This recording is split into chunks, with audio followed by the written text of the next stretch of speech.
Untuk mengatasi kekurangan, kekalahannya Pak Ganjar selama ini di Jawa Barat, salah satu solusi yang bisa diusulkan adalah menggandeng Pak Sandiaga Uno. Karena dari berbagai survei, nama Pak Sandiaga Uno masih cukup bagus di Jawa Barat. Meskipun pada akhirnya Pak Ganjar itu pada akhirnya nanti tetap di urutan ketiga, tetapi jumlah selisihnya itu semakin menipis. Atau justru nanti Pak Ganjar dengan menggandeng Pak Sandiaga Uno itu semakin tinggi. Tentu tidak bisa dipungkiri, Jawa ini adalah kunci. Tetapi bukan berarti daerah provinsi di luar Jawa ini tidak penting. Bagi kami ini semuanya bisa. Kekurangan di titik ini bisa ditutup dengan misalnya 2-3 provinsi dan seterusnya. Jadi ini semua memang masih cukup dinamis ya, bisa fluktuatif, katakanlah seperti itu. Nah, PDI Perjuangan tentu akan menghitung aspek demografi, aspek geografi, dan juga segmentasi pemilih.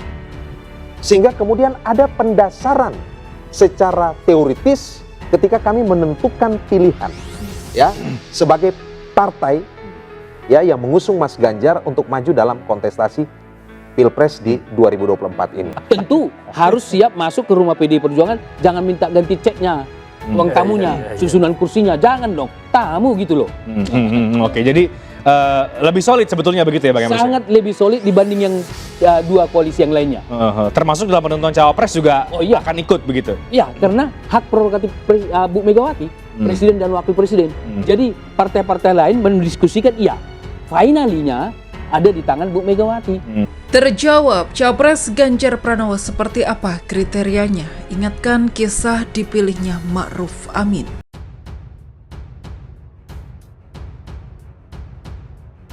Capres Ganjar Pranowo maupun Prabowo Subianto belum mendeklarasikan cawapres mereka.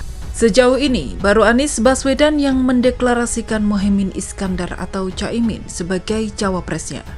Terbaru, Ganjar Pranowo yang diusung PDIP memberikan bocoran soal sosok kandidat cawapres yang akan mendampinginya di Pilpres 2024. Meski tidak menyebutkan identitas cawapres pilihannya, Ganjar Pranowo mengaku memiliki sejumlah kriteria. Diketahui, sejumlah nama dikaitkan dengan sosok bacawa pres Ganjar. Di antaranya Menko Polhukam Mahfud MD, Menteri Pariwisata dan Ekonomi Kreatif Menparekraf Sandiaga Uno, hingga Menteri PUPR Basuki Hadimulyono.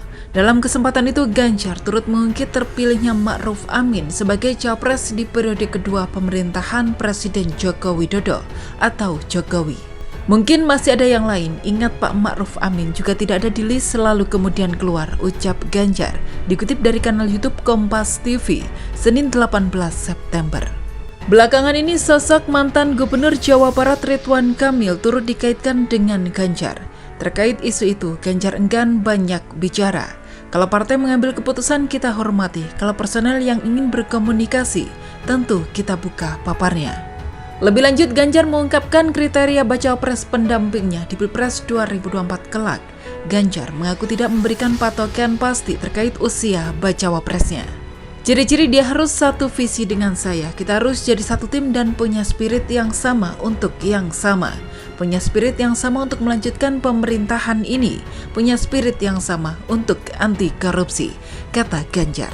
Sama saja, jangan berpikir yang muda selalu lebih hebat dan yang senior enggak. Atau sebaliknya, semua punya peluang yang sama harus saling melengkapi. Ridwan Kamil dan AHY tereliminasi. Mantan Gubernur Jawa Barat Ridwan Kamil disebut tidak mungkin menjadi bacawa pres Ganjar Pranowo. Hal tersebut lantaran Partai Golkar telah merapat untuk mendukung bakal calon presiden atau baca pres Prabowo Subianto. Selain itu, dalam musyawarah nasional atau Munas Golkar, kata Puan Maharani telah ditetapkan bahwa mengajukan Ketua Umum Partai Golkar Erlangga Hartarto sebagai capres-cawapres.